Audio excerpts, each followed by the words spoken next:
até liberar o pessoal que quer acompanhar o guia, tá? Eu vou fazer um complemento aqui de coisa de 5 minutos, fazer umas aplicações espirituais, bíblicas, então vocês podem ficar à vontade para sair, tirar as fotos que quiserem, tá? Que pra gente, tudo isso que foi explicado é muito importante, muito significativo, porque, como o César até compartilhou, para nós que estudamos a Bíblia, que lemos, que temos desejo de crescer no conhecimento, tudo isso que nós ouvimos ajuda muito, acrescenta muito, porque a gente entende contextos históricos. Ele acabou de falar, por exemplo, que esse discurso de Paulo, que aconteceu aqui, nós estamos no Areópago, no lugar onde Paulo pregou um dos seus principais sermões, né, ali em Atos dos Apóstolos. Então, a dificuldade maior que ele teve, ele explicou. Por quê? Porque o entendimento, o conhecimento, a ciência que os gregos tinham se contrapunham à fé. Isso daí é muito importante, inclusive nos nossos dias, porque a gente, via de regra, tem dificuldade de compartilhar a fé com pessoas que se acham muito inteligentes, muito entendidas. Para que nós venhamos a receber Jesus como Senhor, venhamos a aceitar a fé, nós precisamos nos esvaziar. Nós precisamos permitir o conhecimento que nós temos ser deixado um pouquinho de lado. Isso fala de abrir mão de orgulho, né? Isso fala de abrir mão de alguns conhecimentos que nós tivemos no passado, que foram acrescentados à nossa vida em nome da fé. Então isso é importante. Paulo, quando esteve aqui, ele esteve praticamente fugido. Ele estava em Atenas aguardando Silas e Timóteo, se eu não me engano, que estavam a caminho de Bereia. Eles saíram de Bereia depois de pregarem a palavra, e os bereanos estavam exatamente consultando as escrituras para ver se as coisas eram de fato da forma como eles ensinavam.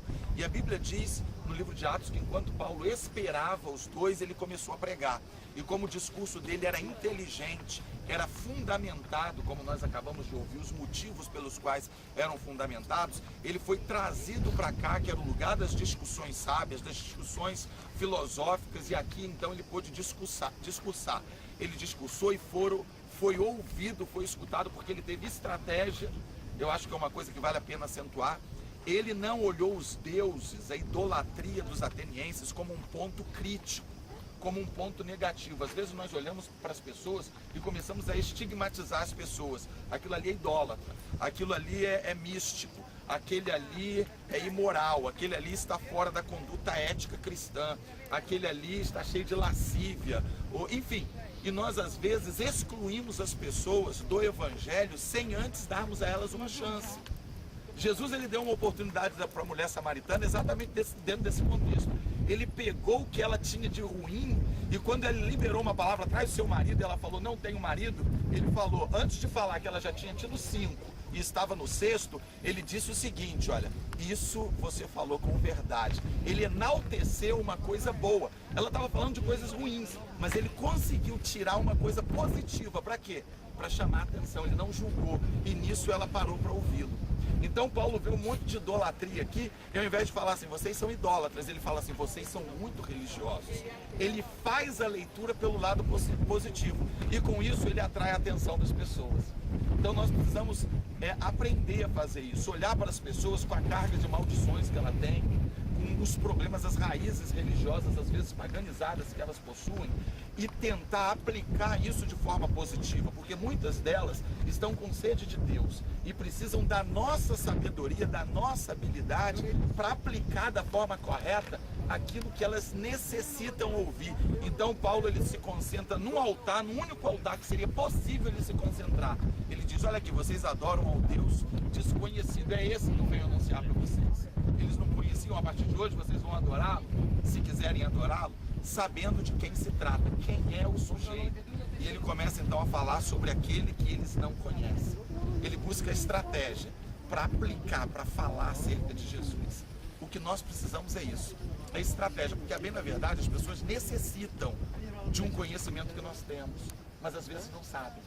Às vezes não querem, exatamente porque não conhecem, porque pensam, via de regra, as pessoas pensam que nós que estamos aqui, vou pedir, Max, dá uma rodada aí no pessoal, né, para as pessoas que vão estar nos assistindo, pensam que nós somos um grupo de tapados, pensam que nós somos um grupo de pessoas incultas, que não estamos nem aí para para a lógica das coisas. Os atenienses um dia pensaram isso também e perderam a oportunidade de receberem a Jesus, um homem a quem Paulo pregava. Uma segunda rápida aplicação.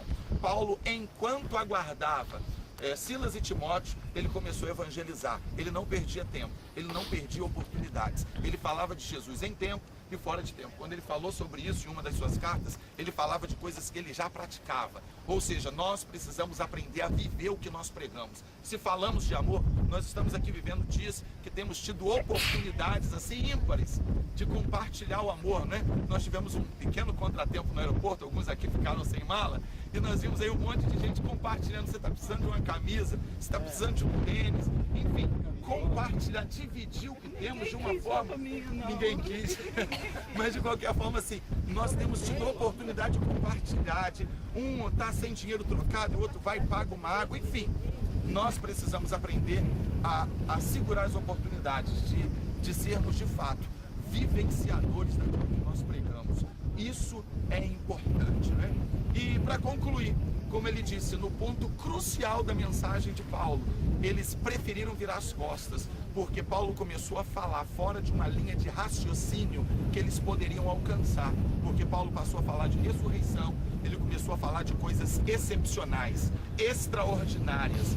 Existem pessoas que têm limites para crer, estão dispostas a ouvirem até onde o seu raciocínio alcança, ou até onde estão dispostas por alguma cultura, por alguma raiz religiosa, mas não estão dispostas nem a ouvir do que não interessa ou do que não conhecem. A verdade é que quando nós ouvimos coisas que confrontam o que nós entendemos, ou o que nós pensamos, aquilo que nós já ouvimos falar, são essas coisas que nos levam ao crescimento. Se eu começar a falar coisas aqui absolutamente lógicas e óbvias para vocês, vocês vão fazer até cara de ué, né? Ah, mas isso eu já sei. Mas quando nós ouvimos coisas que nós nunca ouvimos falar, nos leva a raciocinar, a pensar, e é nisso que nós crescemos. Então não repudie alguma coisa que você nunca ouviu, não repudie uma coisa que você não entende, para e pensa, porque são momentos, são oportunidades de reflexões. Eles perderam a grande oportunidade da vida deles, porque ouviram falar de ressurreição, e era um conceito que não cabia na lógica e na matemática grega, e então eles perderam a oportunidade de receberem a Jesus. E olha o argumento que eles usam, ó, acerca disso te ouviremos depois. Isso daí é um argumento joia para quem não está a fim de ouvir.